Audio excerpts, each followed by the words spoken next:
Hello everyone, welcome back to the physio lectures. So आज का जो मेरा वीडियो है वो है मॉर्टन न्यूरोमा में। काफ़ी बार ये क्वेश्चन एग्ज़ाम में भी आता है ऑर्थो में, मॉर्टन्स न्यूरोमा। सो मॉर्टन्स न्यूरोमा में मैं इंट्रोडक्शन से लेके उसका एग्जामिनेशन, सिम्टम्स, एपिडेमियोलॉजी, पैथोफिजियोलॉजी और हिस्टोपैथोलॉजी और ट्रीटमेंट मेथड सब ये वीडियो में कवर किया है। तो सबसे पहले इंट्रोडक्शन। अब मॉर्टन न्यूरोमा जो है वो सबसे पहले 1876 में American surgeon Thomas George Morton जो है उन्होंने इसके बारे में डिस्क्राइब किया था, इसीलिए इसे मॉर्टन्स न्यूरोमा भी बोलते हैं। अब अलग अलग तरह के इसके नेम हैं: मॉर्टन्स न्यूरोमा, मॉर्टन्स मेटाटार्सेल्जिया, मॉर्टन्स न्यूरेल्जिया, प्लांटर न्यूरोमा और इंटरमेटाटार्सल न्यूरोमा। सो ये सब जो है वो मॉर्टन्स न्यूरोमा के ही नेम है और इस तरह से अलग अलग नेम से क्वेश्चन आ सकता है। ये जो मॉर्टन न्यूरोमा होता है वो कॉमनली 4 फुट जो होता है, आगे का जो फुट का पार्ट होता है उसे अफेक्ट करता है। अब ये ट्रू न्यूरोमा नहीं है, मतलब ये कैंसरस नहीं होता है, ट्रू न्यूरोमा नहीं है, लेकिन डिजिटल नर्व जो है वो इसमें अफेक्टेड होती है। So first of all introduction. Morton neuroma was first describe in literature in 1876 by an American surgeon Thomas George Morton. It is also known as Morton's metatarsalgia, Morton's neuralgia, plantar neuroma or intermetatarsal neuroma. It is a common pathology affecting the forefoot. It is not a true neuroma but is fibrosis of digital nerve. In simple word, Morton neuroma is a condition characteristic by the localized swelling of nerve and soft tissue located between the two long bone of the foot. अब ये जो है आगे की slide में है कि ये हमारा फुट है, फुट में ये येलो कलर की जो है वो डिजिटल प्लांटर नर्व दिखाई हुई है। ये वाइट कलर के जो है वो ट्रांसवर्स इंटर मेटाटार्सल लिगामेंट है और फिर ये जो है मेटाटार्सल्स बोन्स हैं। अब मॉर्टन न्यूरोमा में क्या होता है कि जब हम फुट को डोर्सी फ्लेक्शन पोजीशन में रखते हैं, लाइक हाई हील्स में, तो फुट ये जो आगे का पार्ट है वो डोर्सी फ्लेक्स हो जाता है, जिसकी वजह से ये जो इंटर मेटाटार्सल लिगामेंट है जो वाइट कलर का शो किया है, ये इसमें जो है इरिटेशन स्टार्ट हो जाता है। इरिटेशंस की वजह से वहाँ पे स्वेलिंग, कंप्रेशन होता है, स्वेलिंग होती है। स्वेलिंग की वजह से ये जो हमारी नर्व है ये जो प्लांटर नर्व है वो उसमें इरिटेशन स्टार्ट हो जाता है, आजू बाजू स्वेलिंग हो जाती है, तो उसकी वजह से जो है पेन ये सब स्टार्ट हो जाता है। अब यहाँ पे जो है फुट में ये जो ग्रेट टो और फर्स्ट फिंगर है इसके बीच की स्पेस को फर्स्ट इंटरडिजिटल स्पेस बोलते हैं। ये जो है सेकंड इंटरडिजिटल स्पेस, ये थर्ड, ये फोर्थ। अब जो मॉर्टन न्यूरोमा जो है वो थर्ड इंटरडिजिटल स्पेस में कॉमन है between third and fourth toe, क्योंकि वहाँ पे मीडियल और लेटरल प्लांटर नर्व दोनों मिलते हैं और वहाँ उन दोनों फिंगर्स के बीच में, टोस के बीच में स्पेस जो है वो कम होती है, तो यहाँ पे कॉमन है। अब ये सब जो है यहाँ पे एक्सप्लेन किया है। Morton neuroma is a compressive neuropathy, nerve damage of the forefoot interdigital nerve. जो फोरफुट में इंटरडिजिटल नर्व होती है उसका कंप्रेशन हो जाता है। Neuropathy is chiefly due to compression or irritation of the plantar aspect of the transverse intermetatarsal ligament. In short, it occurred due to the compression of interdigital nerve against the distal end of transverse intermetatarsal ligament during the dorsiflexion of toes. यहाँ पे वही बताया है कि जब to का डोर्सीफ्लेक्शन होता है, ट्रांसवर्स इंटरमेटाटार्सल लिगामेंट जो है उस पर कंप्रेशन, इरिटेशन स्टार्ट हो जाता है, जिसकी वजह से हमारी जो प्लांटर नर्व है उस पर भी इरिटेशन स्टार्ट हो जाता है। It is not a true neuroma as condition is degenerative rather than neoplastic. अब इटियोलॉजी, कॉमनली जो नैरो टो बॉक्स फुटवेयर पहनते हैं, जिनका फुटवेयर जो है वो नैरो होता है, हाई हील पहनते हैं, hyper extension of toe in high heeled, deviation of toes like hallux valgus हो, वो इन सब कंडीशन में। उसके अलावा inflammation of intermetatarsal bursa, thickening of the transverse metatarsal ligament, forefoot trauma, कोई इंजरी हुई हो फोरफुट पे, हाई इम्पैक्ट स्पोर्ट एक्टिविटीज़ जैसे कि रनिंग, मेटाटार्सोफेरेंजियल जॉइंट पैथोलॉजी, लाइपोमा, ये कॉमन कॉजेज़ है जिसकी वजह से मोटन न्यूरोमा हो सकता है। सो जब हम सब्जेक्टिव असेसमेंट लेते हैं तो उसमें ये सब हम चीज़ों के बारे में पूछ सकते हैं। अगर पर्सन को कुछ मोटन न्यूरोमा के सिम्टम्स लग रहे हैं तो वो फुटवेयर कैसे पहनते हैं ज़्यादातर टाइम, या फिर उनका फुट एग्जामिनेशन बहुत इम्पॉर्टेंट होता है कि उनको कोई हेलुसिस वल्गस वगैरह कोई डिफॉर्मिटी तो नहीं है। Epidemiology, it is common in middle age women, ज़्यादातर मिडल एज वुमेन में होता है। Incidence is 5 times more common in female as compare to male. Rarely both feet are affected, the exact incidence rate is unknown.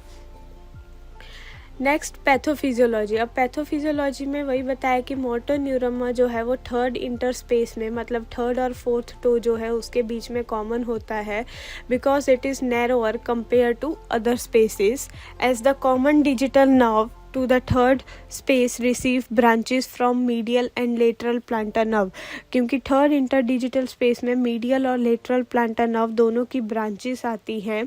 So it has increase the thickness and is prone to compression and trauma. सो यहाँ पे जो है ये वाली location जो है वो कंप्रेशन और ट्रॉमा जो है वहाँ पे ज़्यादा हो सकता है। The compression and repetitive trauma to the nerve result in vascular changes, endoneural edema, and excessive bursal thickening, leading to the perineural fibrosis।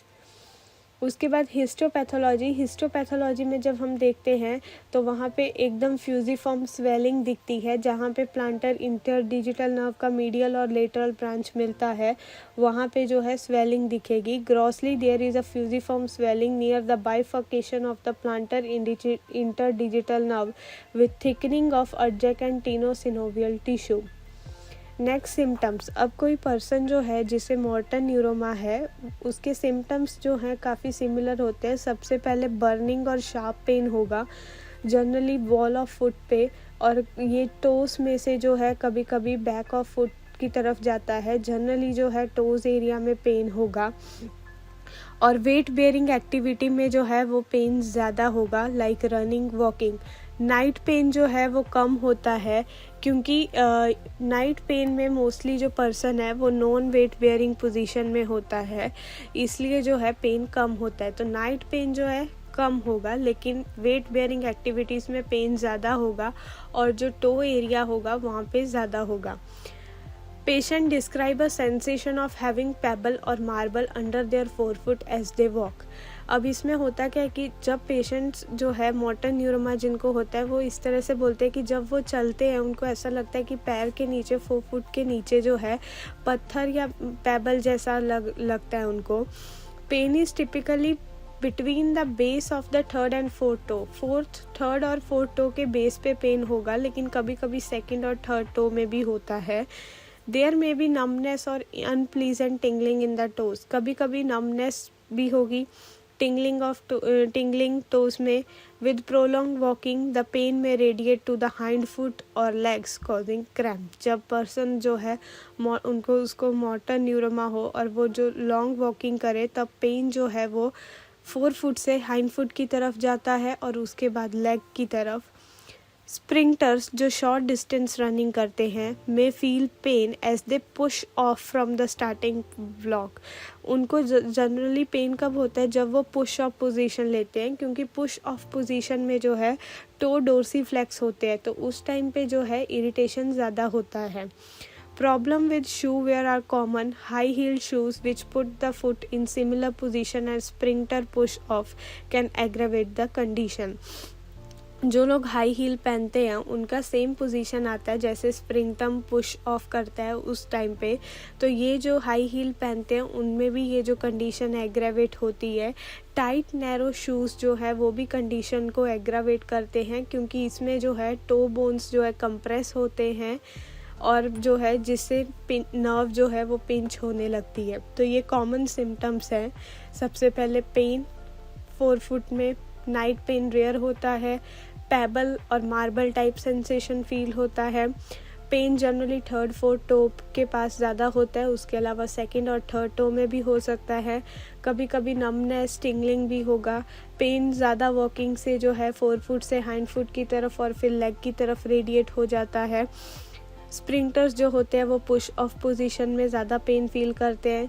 जो लोग हाई हील पहनते हैं या फिर जो है नैरो शूज़ पहनते हैं, टाइट शूज़ पहनते हैं, उनको भी जो है ये मोटर न्यूरोमा हो सकता है। उसके बाद एग्जामिनेशन में सबसे पहले चेक करते हैं कि कोई मास प्रेजेंट है टोस के बीच में, फिंगर्स के बीच में या फिर टोस के बीच में, टोस के नीचे कोई मास प्रेजेंट है। उसके बाद पाल्पेशन में जब हम थर्ड और फोर्थ टो के बीच में पाल्पेट करते हैं तो उस टाइम पे पेशेंट में सिम्टम्स रिप्रोड्यूस होते हैं, पेशेंट को टिंगलिंग या पेन जैसा लगेगा।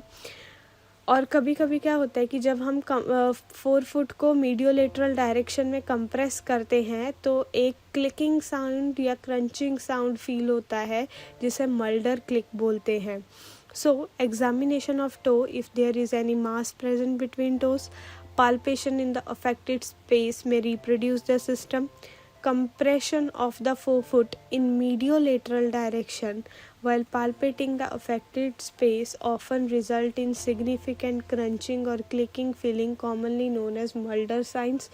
उसके अलावा मेटाटार्सल स्क्वीज टेस्ट। अब मेटाटार्सल स्क्वीज टेस्ट में क्या होता है कि फर्स्ट मेटाटार्सल और फिफ्थ मेटाटार्सल, तो पैर जो है अंगूठे के पास जो नीचे वहाँ पे मेटाटार्सल होता है और लास्ट फिंगर का मेटाटार्सल, उन दोनों को एक साथ दबा देना है पूरे पैर को।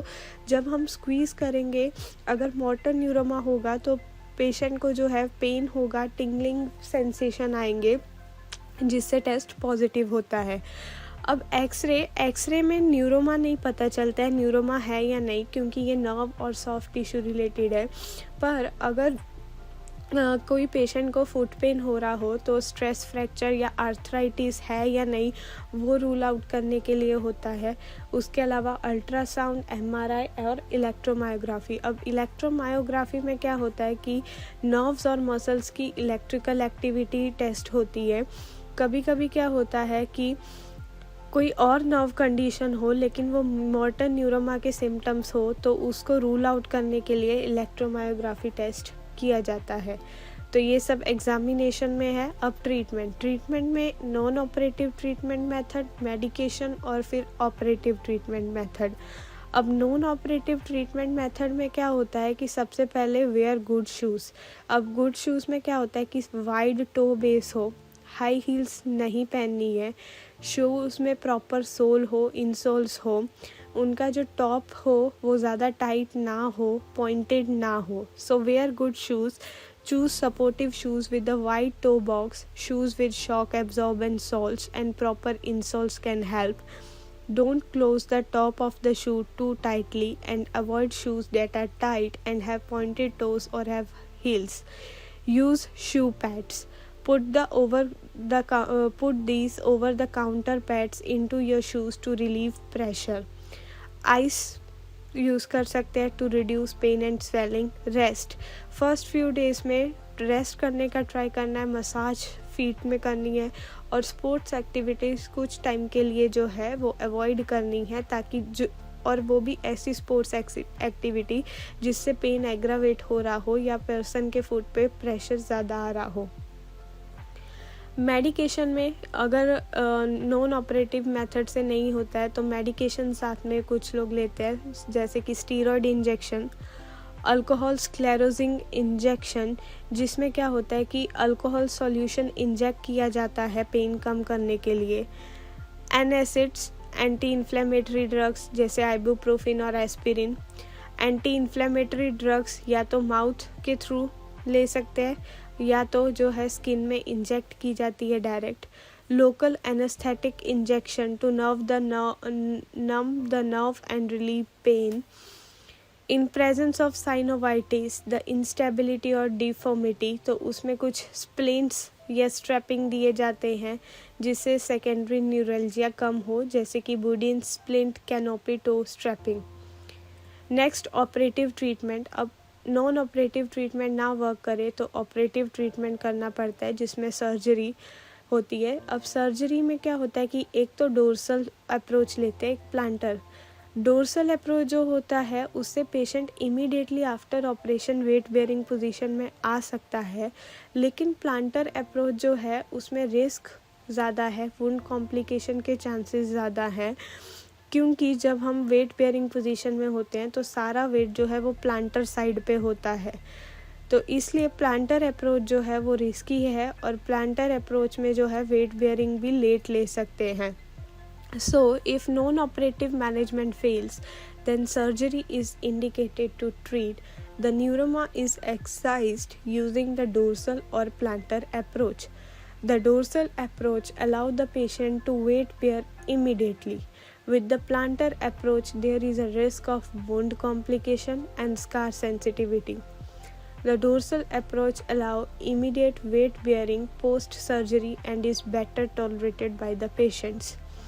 कॉम्प्लिकेशन में chronic pain, chronic regional pain syndrome, deformity reoccurrence due to inadequate excision or converting a motor neuroma into a true neuroma, complication related to surgery like infection, pain, bleeding, complication associated with corticosteroid injection, skin, fat pad atrophy, skin discoloration. So ये common complication आ सकते हैं।